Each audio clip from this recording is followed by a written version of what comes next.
And we're live. Well, actually, that's a lie. We're not live. Roll intro. I'm recording this after the fact. If you were here, you've tried to watch the stream. But look, I'm 11 hours away in an Airbnb with Wi-Fi. And Wi-Fi sometimes let you down. Wi-Fi's not built for upload speed. Download's fine, but upload gets a bit trickier. But don't worry, all right? We're here on OBS. I've still got your bangers and clangers that we're going to go through on the poll. So, sorry live chat, can't interact with you this time, but this will be a little bit of a quicker one, I guess, because I won't be waffling. Well, there's no guarantee I won't be waffling, because that's just kind of what I do. 2024 Japanese Grand Prix, did I get up for it? Absolutely not. Have I watched it back? Mostly. I watched the extended highlights. I've consumed as much as I possibly could today. Seen some very, very interesting decisions being made. Very, very good overtakes as well by a certain small Japanese man by the name of Yuki Tsunoda. What a race he had. But let's get into it, shall we? First of all, audio only, Spotify, Apple Podcasts, wherever you are. Well, if you just want to listen, that's fine, right? You don't have to worry about video, audio, desync like we were in the live stream. You don't have to be concerned with that if you just listen to me. So feel free to check that out, TOMMO'S Race Chinwag on Spotify, Apple Pods, and all the rest. If you just want to listen, cool. Because you might not always be able to catch it on YouTube. Okay? This is exactly the same product. If better, no big forehead. Race rating for 2024 Japanese Grand Prix. What did we think? Now, of course, again, I've consumed all of the highlights, very few of the lowlights. And looking at the general consensus, you've got a race that was a comfortable 1-2 in the end for Red Bull. Checo had a good gap from himself in P2 to P3. But Max had a very good gap. It was 13 seconds or so in the end between him and Checo at the front. So when you don't have a fight at the front, it's always going to curtail the optimum performance of a race, for sure. But plenty of moves, particularly around that kind of midfield. Obviously, we had George making moves at Piastri at the end, which is pretty exciting, pretty interesting. I'm giving it a 6. Look, a 10's the perfect race. A 9 should come very few and far between. 5's bang average. There was enough in that. Yuki gave us enough, I think. A bit of a story there, him getting into the points in P10. It's not one that's going to live long in the memory, for sure. And of course, the first lap escapades certainly didn't help a certain driver in his aim to consolidate his place in Formula One in the minds of many, because the pressure on Daniel Ricciardo was higher before this race, and now it's even higher. Also, just to prove that I am in South Africa. 3-pin plug, look at that. What is this? What is this madness? I mean, okay, I know we have 3-pin plugs in the UK, but look, they're like, look, weird. Anyway, I digress. Also, I've not been very well. Typically, come to a beautiful hot place, get sunburnt, but also have a cold when I got here, and now it's storming and raining like crazy. So if you can hear some madness in the background, then it's probably the storm that has hit Cape Town as of recent. But anyway, race results. Oh, I just realised I forgot to change something on the graphic, which is very typical. But we're going to leave this in, because it wasn't Sergio Perez who had fastest lap, even though I've got him selected as fastest lap here, haven't I? I love the way I just noticed that straight away. That wind is mad. So Max wins the race. Checo P2. Who actually? I think it was Norris who got fastest lap, wasn't it? I'm just keeping this all in, because I want you to get that proper live experience. Okay, me getting things wrong is very much part of that. Was it Lando? I'm sure it was Lando. No, it wasn't Lando. Who got fastest lap? Actually, Max got fastest. Obviously, Max got fastest lap. 26 points for Max Verstappen. Sergio Perez P2. 18 points. Carlos Sainz rounds out the podium P3. He's loving a podium. His old Carlos finishes ahead of Charles Leclerc. Of course, Charles Leclerc did the damage in qualifying yesterday. But good recovery drive, very good recovery drive. One stop for Charles. Lando Norris P5. Fernando Alonso P6. George Russell P7. Oscar Piastri P8. Lewis Hamilton P9. And that final point scoring position, given there's 5 clear fastest teams. Oh, and I forgot to change the colour of Stroll's number as well. Lance Stroll didn't manage to bring up his radio was actually bless him. You know, I've had voice cracks like that before. I distinctly remember, I think when I would have been like 15, 16. I was playing football. Well, I was playing like left back because I was not my proudest position. But I did score a few goals from left back. And I was shouting at someone to like get up and move forward. And I just remember, I was like, get up! That was deeply... It felt like everyone just turned around and looked at me. Obviously, no one cared. We're playing a game of football. But that was... I feel you, Lance. I've been there, okay? But he couldn't get the points this weekend. Yuki Tsunoda took P10. And what a time to take P10 at your home Grand Prix. First Japanese point scorer at the Japanese Grand Prix in 12 years since Kamui Kobayashi in 2012, when he got a podium as well. That was a vibe. Bit too much to ask this weekend from Yuki, though. So, driver standings are as follows. Verstappen 77, Perez 64, Leclerc 59, Sainz 55. So, Ferrari very much... They're consistently second quickest, which is what we didn't have last year. We didn't have a team that was... Well, you could argue Aston Martin were doing what Ferrari are doing last year. The only difference was that Stroll wasn't holding up his end of the bargain, whereas Sainz and Leclerc both very much are delivering on the points front, which means that Constructors' Championship is looking pretty good at the top. And then Norris Piastri, 37-32, pretty comfortably there. So all twos in the first kind of 6, and then obviously Russell, Alonso, both 24 points apiece. Hamilton 10, Stroll 9, Yuki 7 now. Big point for Racing Bulls. Ollie still up there, P6, Hulkenberg 3, Magnussen 1. Haas look good. Haas look, well, compared to recent years, Haas look pretty decent. So team standings wise, 141 for Red Bull, 120 for Ferrari. There's a chance for Ferrari in the constructors, but it requires Checo to have a lot of bad weekends, and this weekend was not a bad weekend. This weekend, once again, just like Saudi, this weekend was the kind of weekend he needs to have more often. He's had 2 good ones now with Saudi and this, in terms of good relative to what Red Bull want from him. Of course, if he beats Max, even better, right? But Red Bull want him to be a solid number 2. Not just hanging on to number 2, solid number 2. He's had 2 good ones. He's had 2 not so good ones. Obviously, 22 seconds behind at Bahrain. Yes, he still got P2, but he was very close to getting caught. And of course, Australia wasn't to be. He couldn't pick up the pieces when Max fell by. But yes, Ferrari is still with an outside chance. Consistency might help them out long term. McLaren, 69 points. Nice. In the bit of a middle of nowhere kind of thing. Them and Mercedes, big gap now. 35 points already between McLaren and Mercedes. Aston Martin just 1 point behind Mercedes, 34 to 33. See Racing Bull 7, Haas 4. Williams, Sauber, Alpine. I mean, those 3 deserve to be the bottom 3 teams, don't they? Because, damn. It almost feels like Racing Bulls and Haas are kind of just got something consistently on those bottom 3. They're almost making their own little 2. Well, at least when Yuki's behind the wheel, but we'll get on to that. So my predictions coming into this weekend's Japanese Grand Prix, were as follows. Max Verstappen race win. Shock, he did. Banger drive, Yuki Tsunoda. I've given him a yellow here because it's a maybe for sure. He's one of a few names who could potentially be up for that banger drive. Clanger drive, Lewis Hamilton. I'm going to cross that out. It wasn't a great drive for him. P9 in the end, but he was carrying damage, which is always... It's like Checo last week, wasn't it, in Australia? You know, if someone's got damage, it's very difficult to you shouldn't really take anything from their performance. Now, of course, you can argue that, you know, teams might use this to defend their drivers and just be like, oh, they had damage, so that explains it. But I feel like teams and drivers would lie about that more often if they could get away with it.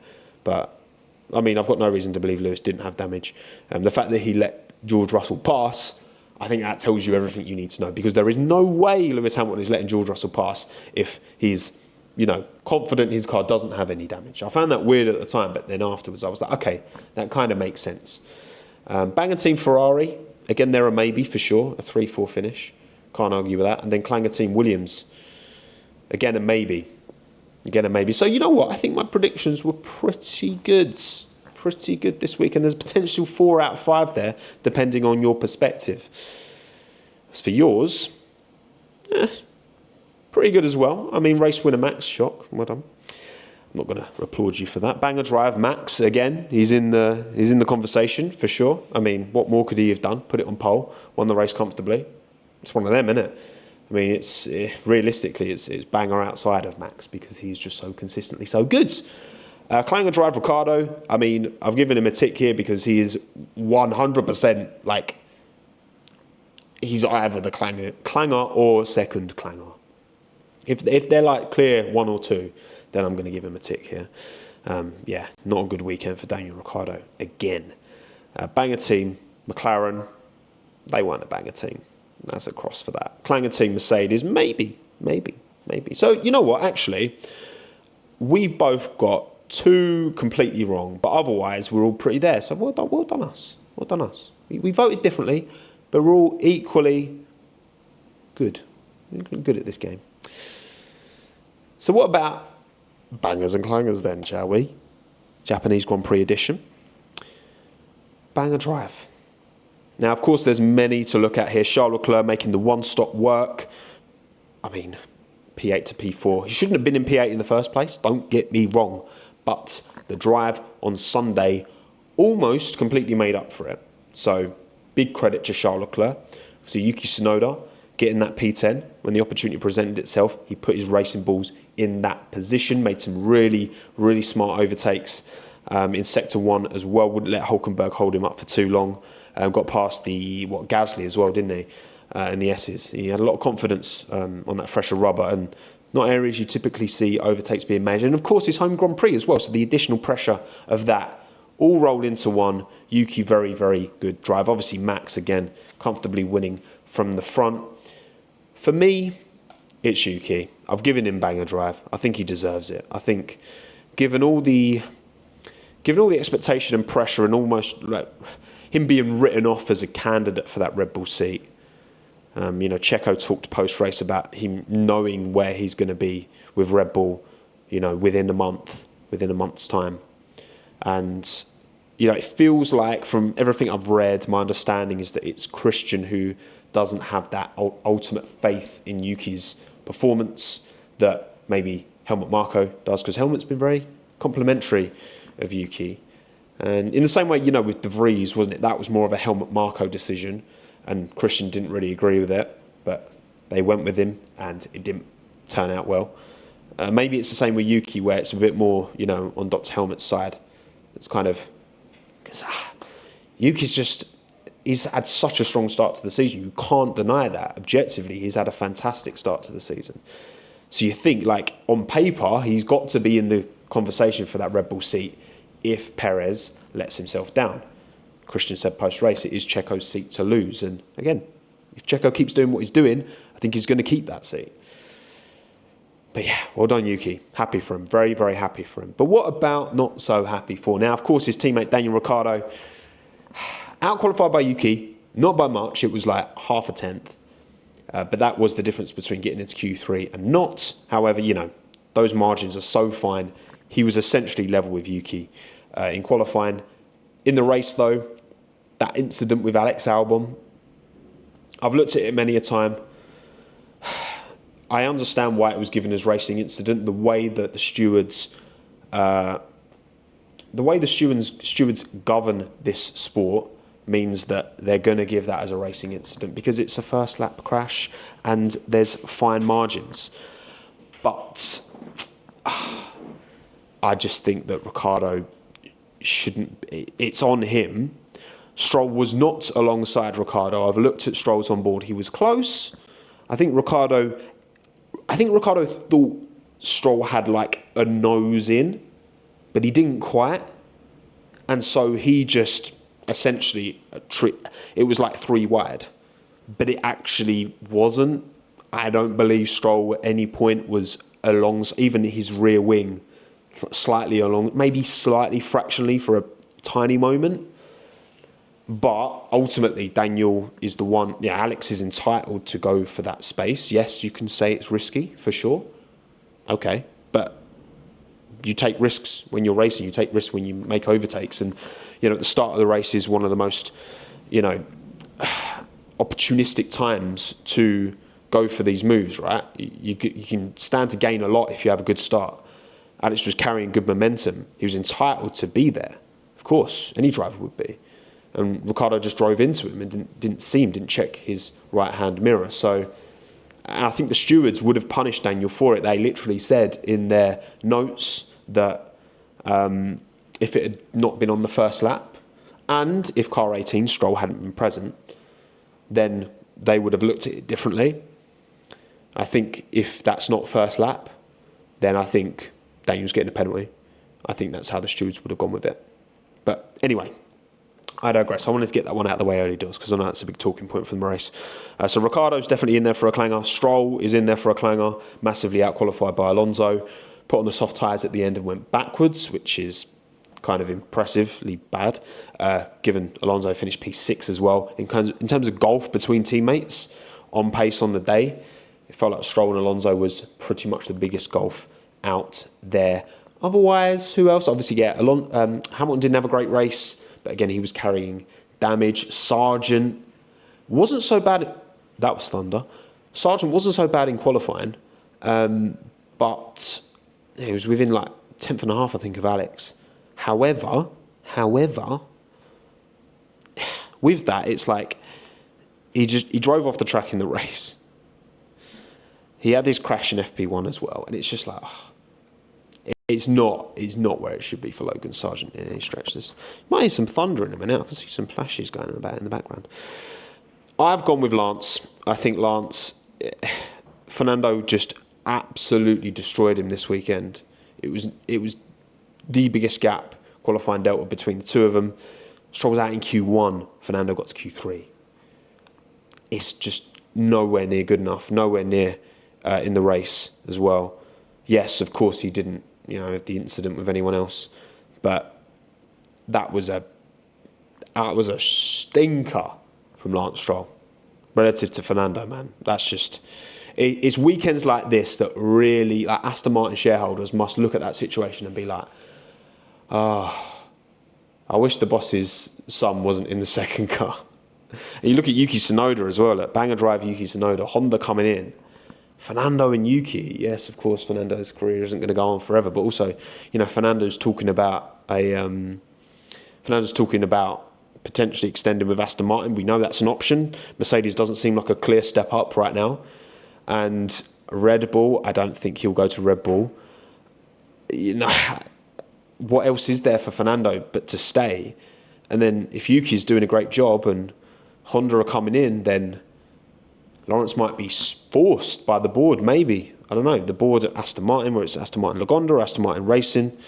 See, there's potential Saudi ownership as well with Aramco coming in. But obviously Honda with the engine side, maybe that was a caveat that we have to get Tsunoda in. And if that's at the expense of Lance, then I don't know. Lance needs to do more. Too many weekends like this. This is what... He has his highs, but he has too many weekends just like this as Lance Stroll. So he's got my clanger drive this weekend. But what about banger team? Obviously, Red Bull, you look at them up there. 1, 2, lovely, jubbly. Ferrari, 3, 4, yeah, pretty good. Pretty good in the end. Racing Bulls gave Yuki the pit stop that saw him jump a bunch of people. And that everyone came in at the same time, Bottas and Magnussen and all that. That really helped out Yuki's race. Look. I mean, it's Red Bull, isn't it? It's Red Bull. It's a comfortable one too. Their pit, I believe they led like every session. Apart from P2, FP2, but that was a write-off, right? Fastest lap as well for Max. Their pit stops were all close to 2 seconds. All 4 of their pit stops for Max and Checo were close, almost 2 seconds. 2 or 2.1. That's levels. And obviously last weekend was a big slap in the face for the team. Max's car blowing up. Red Bull, they pride themselves on their reliability from an operational point of view. Something went wrong with the car last weekend. Max retired from the race. They come back to Japan. Just like last year after Singapore, and slap everyone up and show them who's the dominant force in the sport right now. Not just Max as the driver. You know, Checo was able to comfortably be P2 as well. That car, that team is something else. Then finally, Clanger team. I mean, Mercedes once again disappointing. I mean, it feels like Williams they're going to be horse and cart in China because they're not going to have any cars left because they just keep crashing. It was very unlucky, really, for Albon because, again, I think he was, as much as I can understand why that was given a racing incident, he was not the driver to blame, ultimately. He was entitled to be there, but run into the road, into the barrier. I've given it to Sauber once again. A couple of reasons. Obviously, Joe, his car brakes. He had a bad qualifying. Race starting at the back. Wasn't looking particularly good anyway, but then his car broke down. Also, another poor, not as bad as it has been, but that pit stop for Bottas. Like, when everyone came in and Yuki benefited massively because Racing Bulls gave him a really good pit stop, they kind of let Valtteri down. They could have jumped up a couple. They could have got a point, maybe. I mean, Bottas's pace was looking pretty good in the race from what I've seen. So, disappointing. They could have, maybe should have been more if the team had held up their end of the bargain. So, for me, it's Sauber Clanger team. Now, we may not be doing this live on YouTube, but I still did the poll, right? Still put the poll out to the world on Twitter, on YouTube community. So make sure you follow me on both. Subscribe if you're watching this on YouTube. And I want to see what you lot think, because 1,133 of you voted. Your bangers and clangers from the 2024 Japanese Grand Prix. I keep going to say 23 still. Banger drive with 32% of the vote is Yuki Tsunoda. Well done, Yuki. Just ahead, not by much, Charles Leclerc, 30% of the vote. Again, great one-stop drive. 18% Carlos Sainz, obviously finished ahead of Charles, did a much better job in qualifying and got past him in the race on the two-stop, but made it work. Comfortable podium for him in the end. And 6% Max Verstappen. It's mad how you can put it on pole, you can comfortably win, yet you only get 6% of the vote for banger drive. And I didn't vote for him either, did I? I went for Yuki, so that's what domination does, Max. People get domination fatigue. It happens in all sports, and that's why Max isn't getting banger driver every weekend, because people look elsewhere, you know. Clanger drive, 37% Daniel Ricciardo. He didn't need this weekend, did he? I mean, the thing is, right, so again, I did my video looking at the pace gap between Yuki and Daniel, and it is very close. You know, looking at everything, looking at what happened on Saturday as well, genuinely, I would say Yuki's got a tenth and a bit on Daniel on average, in qualifying. And it's about that in race pace as well. The problem for Daniel is that that's not the product of him having high highs but then really low lows. It's the fact that Yuki's like consistently ahead of him. Like almost every single qualifying session they've both had, Yuki's been... I think Daniel was quicker than Yuki in Q1, I believe, on Saturday, which is like one of very, very, very few times that Daniel's actually outpaced Yuki in the equivalent session on the equivalent lap. So that's an issue. That's a big issue for Daniel Ricciardo that he needs to fix ASAP. And a race weekend like this one will not help his challenge. So 37% of the vote goes to Daniel Ricciardo. 24% Lance Stroll. You see it as well as I do. 14% Logan Sargent. Yeah, having to reverse it out the gravel was Logan. When I saw it, I was just, please, no, Logan. It must be him because Alex has already crashed out. 11% Lewis Hamilton. Again, he had damage, so you know what? I can't go in too hard on Lewis. But it's been a terrible start to the year. I think now you can comfortably say it's been Lewis's worst start to an F1 season in his career. And I'm not saying that's all on him. I mean, he's had bad luck again. He caught some damage this weekend. That Mercedes car isn't quick. But I think objectively it is his worst start to an F1 season. So I'm sure he's very, very, very, very, very, very, very happy now looking at that Ferrari and seeing, wow, I made the right call. He made the right call. Banger team. 49% of you went for Red Bull. 40% for Ferrari. 4% Racing Bulls, 3% Haas. You can't look past Red Bull this weekend. Again, to bounce back from last weekend, the issue with the brake that ended Max's race early. You can't look past them. This is true sporting team greatness from Red Bull Racing. Credit where credit is due. But 40% Ferrari, another 3-2 for them. More big points on the boards. That they're keeping themselves within touching distance. Now, this is a track that they didn't work particularly well around last year. However, I felt with the upgrades and the momentum, and they seem to have established themselves as the second quickest team now in F1. I'm not surprised they had a good weekend. Maybe another upgrade, gets them a bit closer. I think a 2025 title fight between a Ferrari and a Red Bull is on. Is it going to happen? There's no guarantees, but I think it's on. I think there's a good chance. Because then Klanger team, you lot, went for Williams, 39% of the vote. Yes, look, obviously some of it in their control, some of it out of their control. Ultimately, this weekend, how many of Williams' problems were the team's fault? Because Logan crashed in FP1 on his own.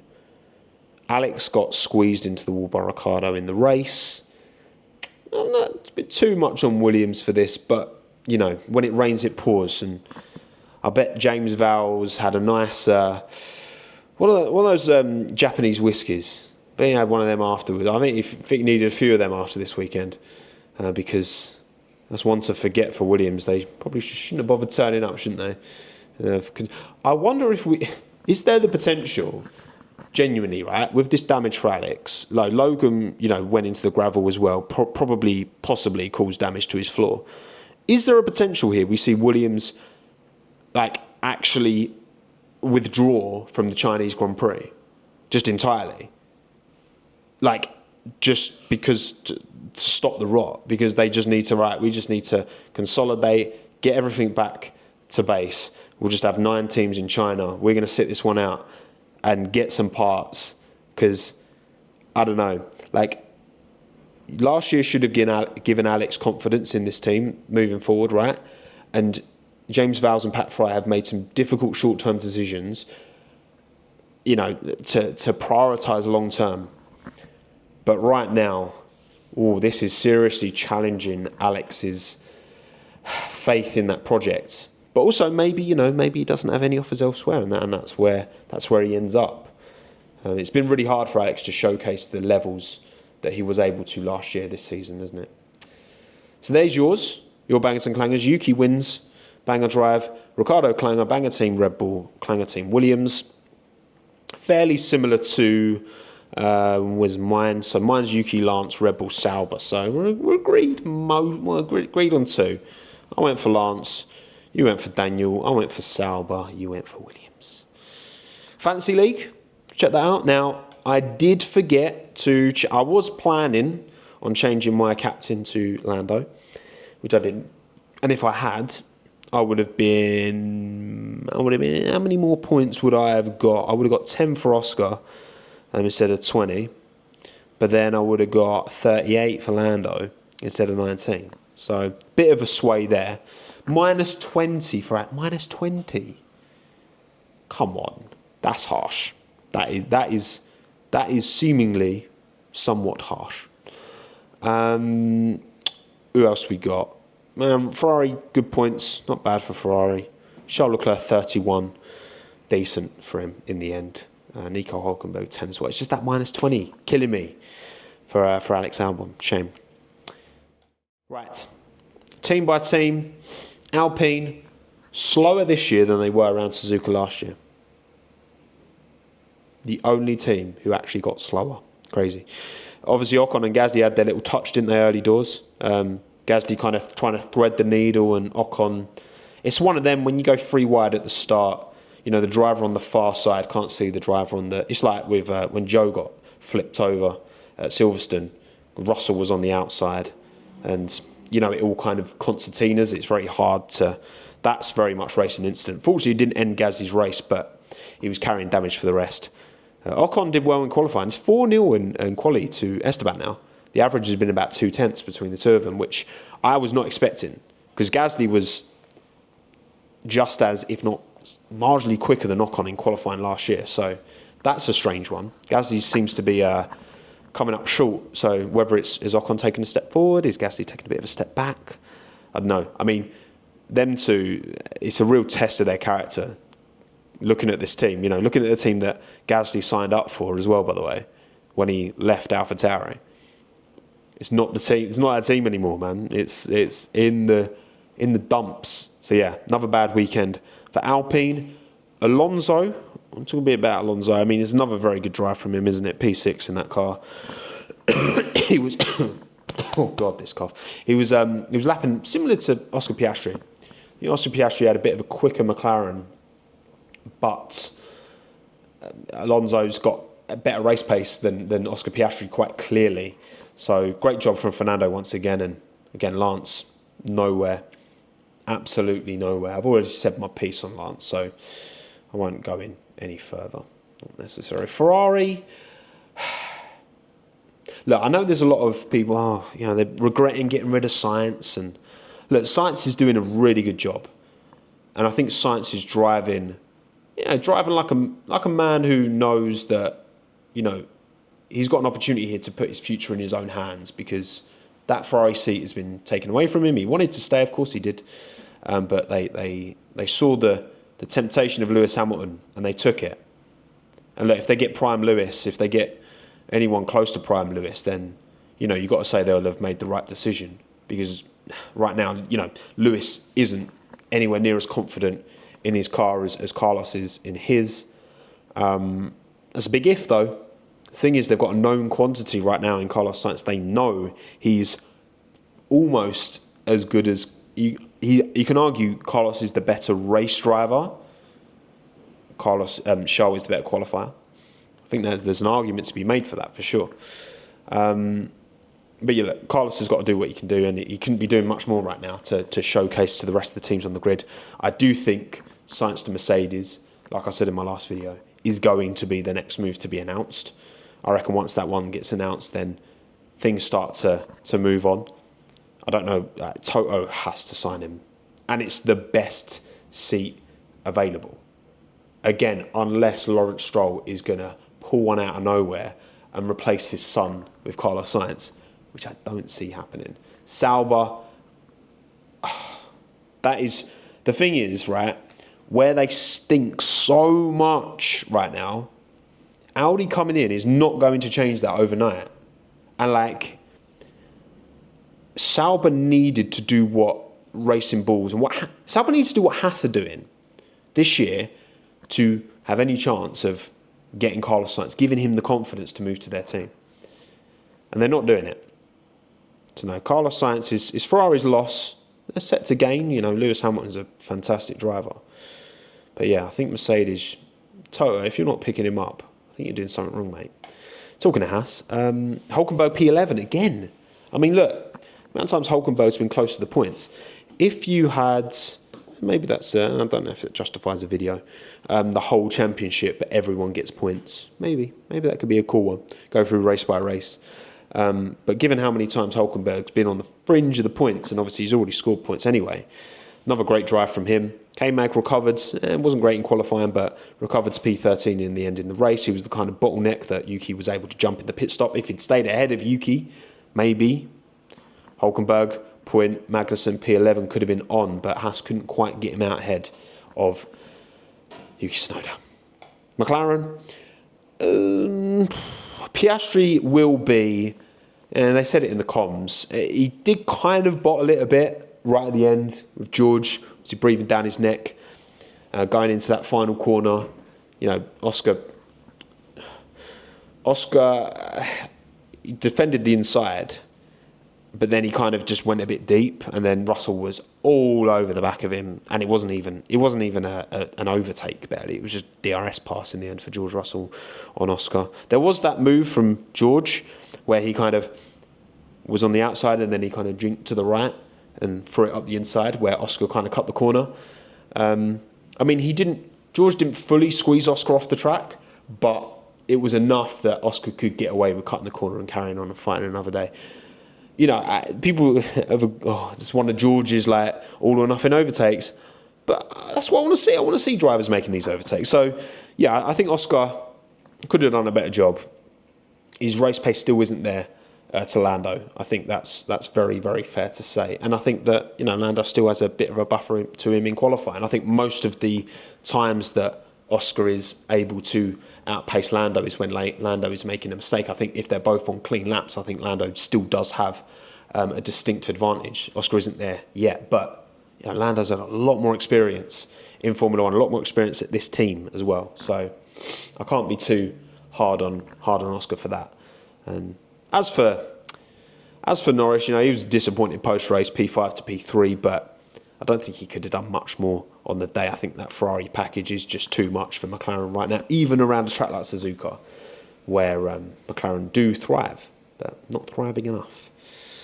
Mercedes, again, George's move. I rate the attempt. Didn't quite pull it off, but he kind of pressured Oscar into enough of a mistake at the end that got him the move done. So you can be happy with that. But yeah, it's not good, is it?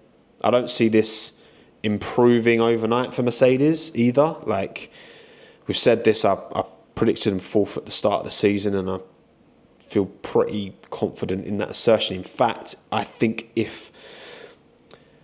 there's a fair argument to make if you put, George and Lewis in the Aston Martin and Fernando and Lance in the Mercedes. I think that, Mercedes is probably the fifth quickest car. And I think that it's a Herculean clang for Toto and for Mercedes. I don't know. I've questioned Toto's leadership there before. I think that him being a part owner in that team does give him vested interest that maybe the team principal wouldn't ideally have. And you look at the approach of, Andrea Stella coming in, or Komatsu, Haas, and more engineering-led technical direction. Team principaling.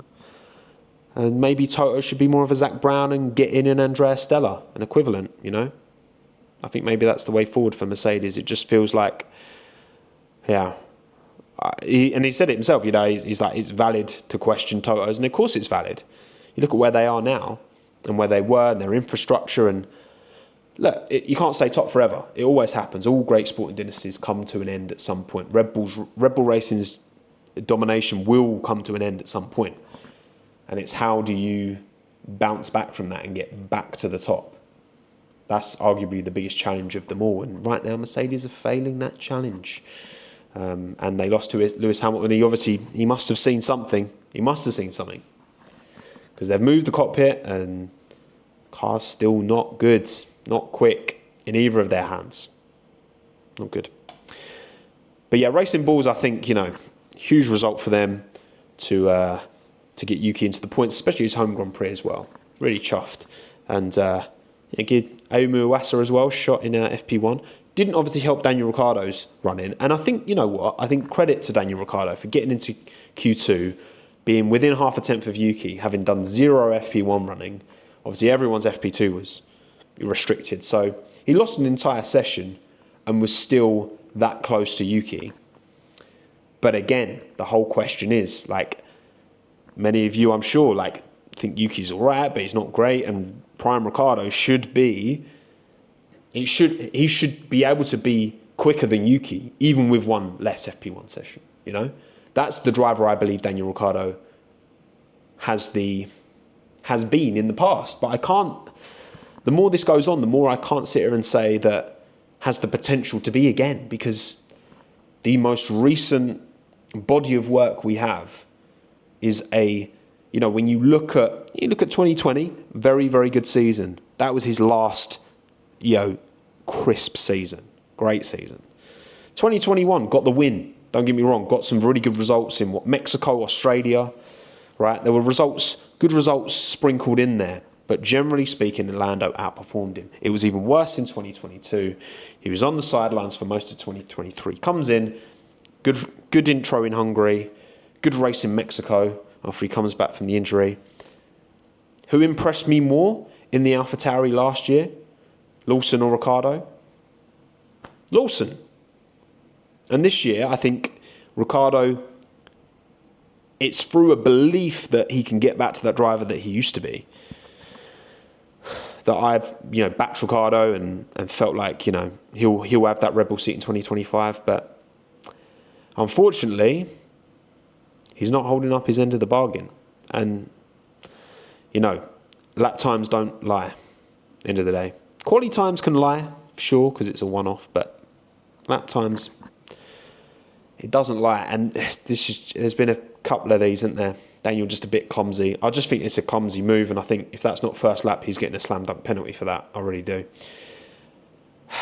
And Liam Lawson's loitering as well. He knows the pressure's on, and he's making sure at every opportunity he's in that garage, just watching over, just being like, I'm here, Daniel. I'm waiting. Which, I mean, fair play to him. That's what he's got to do, to get himself in an F1 seat, because Liam Lawson for sure deserves it. But yeah, Ricciardo, I've said I don't think he'll be dropped mid-season. I still don't think he'll be dropped mid-season, but mainly because we know he's a big reason you've got Visa, Cash App, Hugo, all these big brands on this car. If things don't improve anyway. But I hope they do, because if they don't, that will be such a sad way for such a exciting, such a memorable driver's career to end. You never want it to end in a negative way, and unfortunately that's how it's going, unless he can turn things around pronto, because Yuki's consistently quicker. That's the difference again, consistently quicker. But yeah, Red Bull, moment for Checo here, right? Again, he's had 2 races where I think his performance has been almost exactly what Red Bull would want. Not too close to max, but comfortably P2. Bahrain wasn't a comfortable P2. That gap to max was too big. He still got P2. Fair enough. And then obviously Australia, he had damage. So it's really hard to... It's a shame that there's that caveat, because then that means that we can't really look at that result and be like, take any learnings from it. But this weekend around a track, and I've said this before, Suzuka was going to be the first big challenge for Checo. He was, in Q3, wasn't it? His first push lap, I think he was 2.5 tenths off of max, which is, around Suzuka, I think you take that. Second push lap, 55 thousandths off of max. Almost pipped him, which would have been unreal. Around Suzuka? Come on. Very good from Checo. And look, I hope, he said after qualifying, I feel like I've found something in this car. Yeah, has it taken him over 3 seasons? Perhaps it has. But you know what? Now is the time. If he's going to find that thing in the car that's going to get him that seat moving forward, because again, Red Bull would love to make it work with him. You look at all the sponsors on that car that come from Checo's big backing in Mexico. It's in Red Bull's best interest that this works. Because I think commercially, Checo is worth, in a different way, because Daniel's more popular than Checo, but Checo brings in more sponsors, like actual sponsor cash, money. I think Daniel's got a bigger global audience than Checo. I think that's fair to say. But if he keeps doing things, if he keeps driving like he did this weekend, and he keeps driving like he did in Saudi for the rest of the season, Checo will, I'm very certain, be in that Red Bull seat in 2025. And then Daniel, he'll be gone. Unless Yuki goes to somewhere else, maybe they'll move. And then Lawson will 100% next season be in that Racing Bulls, to then build him up to be, alongside Verstappen in the future, perhaps. But yeah, well done Red Bull. Smashed it. Well done Checo. Good to see. Sauber. Williams, I can't talk about Sauber anymore. I just can't. Like, these lot, they've just... Every opportunity to fumble, they're taking it. I swear it wasn't this bad last year. Maybe it's the dodgy sponsor, isn't it? That's what it is. It's the dodgy sponsor. It's always the dodgy sponsor. Yeah, look, not good enough from Sauber once again. Joe's car broke, but it was also slow. Valtteri, comfortably got into Q2 and was doing well in the race. He was. That's it. I've got nothing more to say. And then Williams, again, you know what? Sack off China. don't bother with it, James. Do what you got to do. Make those tough decisions. 18 cars in China. You need parts. And, I mean, they shouldn't be in this position in the first place, but you got to do what you got to do. So you know what? I wouldn't like it, but I wouldn't begrudge him for doing it. But I'll tell you what, if he does do that, that makes Williams look... I mean, has that ever happened? I can't remember a time that's ever happened. Like, it probably, when we had the little tiny teams that... I guess we had the... you'd have Virgin missing a race or Russia missing a race or whatever.